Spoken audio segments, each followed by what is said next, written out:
మిగిలిన అప్డేట్స్ చూద్దాం. వనపర్తి జిల్లా రైతులను యూరియా కష్టాలు వెంటాడుతున్నాయి. యూరియా కోసం రైతులు షాపుల వద్ద పడిగాపులు కాస్తున్నారు. వానలో తడుస్తూ ఇబ్బందులు పడుతున్నారు రైతులు. క్యూ లైన్లలో చెప్పులు పెట్టి మరీ ఎరువుల కోసం అవస్థలు పడుతున్నారు. ఆత్మకూరు ప్రాథమిక వ్యవసాయ కేంద్రం వద్ద రైతులకు కష్టాలు తప్పడం లేదు. పొలం పనులు వదిలేసి కూడా యూరియా కోసం వచ్చామంటున్నారు రైతులు. అధికారులు తమ గోడు పట్టించుకోవడం లేదని ఆవేదన చెందుతున్నారు. మరింత సమాచారం మా ప్రతినిధి అహ్మద్ అందిస్తారు. వనపర్తి జిల్లాలో అన్నదాతలు యూరియా కోసం నానా అవస్థలు పడుతున్నారు. తెల్లవారుజాము నుంచే సహకార కేంద్రాల వద్ద చెప్పులు రాళ్ళు క్యూలైన్లో పెట్టి వర్షాన్ని సైతం లెక్క చేయకుండా వేచి చూస్తున్నటువంటి పరిస్థితి. మనం ప్రస్తుతము ఆత్మకూరు సహకార పరపతి సంఘం వద్ద ఉన్నాము. గడిచిన 3-4 రోజులుగా యూరియా కోసము రైతులు పడిగాపులు కాస్తున్నటువంటి పరిస్థితి మనకి ఇక్కడ కనిపిస్తూ ఉంది. మనం విజువల్స్లో చూడవచ్చు.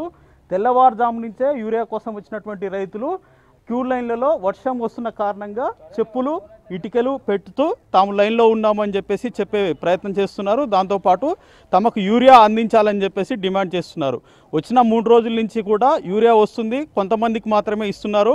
100 మంది వెయిట్ చేస్తుంటే 10ల సంఖ్యలో యూరియా పంపిణీ చేస్తున్నారని చెప్పేసి ఇక్కడ ఉన్నటువంటి రైతులు ఆగ్రహం వ్యక్తం చేస్తున్నారు. మనతో మాట్లాడడానికి ఒక రైతు ఉన్నారు. అన్న, మీరు ఏ ఊరు నుంచి వచ్చారు, ఎప్పుడు వచ్చిర్రు, ఎంత యూరియా కావాలి మీకు?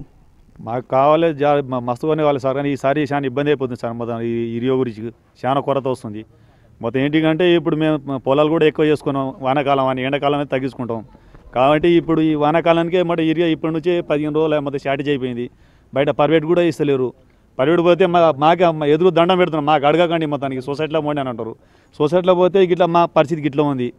మొత్తానికి వచ్చిన ఒక 10-20 మంది ముందర పోయేటోళ్ళకే యూరియా అందుతుంది. ఎకరకు ఇస్తున్న రోజులు ఎకరకు ఒక బస్తా లెక్కలు ఇస్తున్నారు. కానీ ఒక 10-20-30 మంది వరకు అందుతుంది. 30 మంది మొత్తానికి ఊకే ఉపాధి పోవాల్సింది. రోజు వచ్చేది ఉపాధి పోవాల్సి వచ్చింది. మీరు ఎక్కడి నుంచి వచ్చారన్నా? మీకు ఎంత యూరియా కావాలి? ఎప్పటి నుంచి మీరు క్యూ లైన్లో ఉన్నారు? ఉదయం 5 గంటలకు వచ్చాం సార్. మేము గుంటిపల్లి గ్రామం నుంచి వచ్చినాము. నసుకులో వచ్చినాము, నిన్న కూడా వచ్చినాము, మొన్న కూడా వచ్చినాము. రోజు దగ్గరకు వస్తున్నాము, వెనక్కి వెళ్ళిపోతున్నాము, మళ్ళీపోతున్నాం.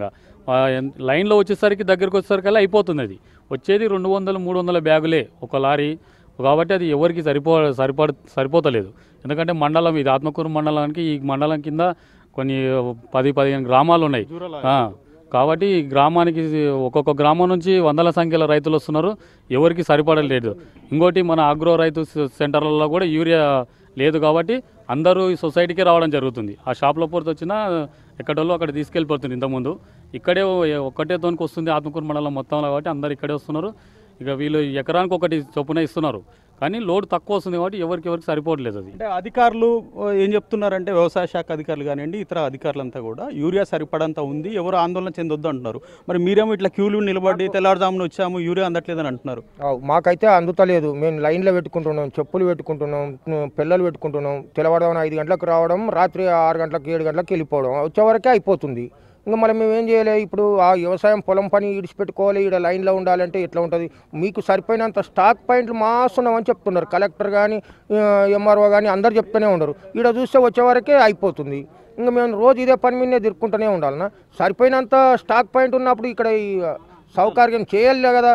ఇంతమంది రైతులు వచ్చి ఇక్కడ ఏం చేయగలుగుతారు? ఆకలి కొని దూపకొని వర్షానికి నానుకుంటా చేసుకుంటా ఇక్కడ ఉండి ఇబ్బందులు పడుకుంటూ ఉంటే ఎట్లుంటుంది? వ్యవసాయం పొలం పనులు కూడా కిడిచిపెట్టుకొని ఇక్కడ వచ్చి లైన్లో ఉంటే మేము మా కష్టాలు ఏం చూసుకోవాలి? మేము ఒకవేళ లోడ్ వస్తే 1 బస్తా 2 బస్తా ఇస్తున్నారు. అది ముందు లైన్లో ఉన్న వారికే అందుతుంది, తమకు అందడం లేదు. జూరాల ఆయకట్టు పరిధిలో 100 ఎకరాల్లో విస్తీర్ణం అవుతుంది, సాగు విస్తీర్ణం ఉంది. కాబట్టి అందుకు తగ్గట్టుగా యూరియా పంపిణీ చేయాలి.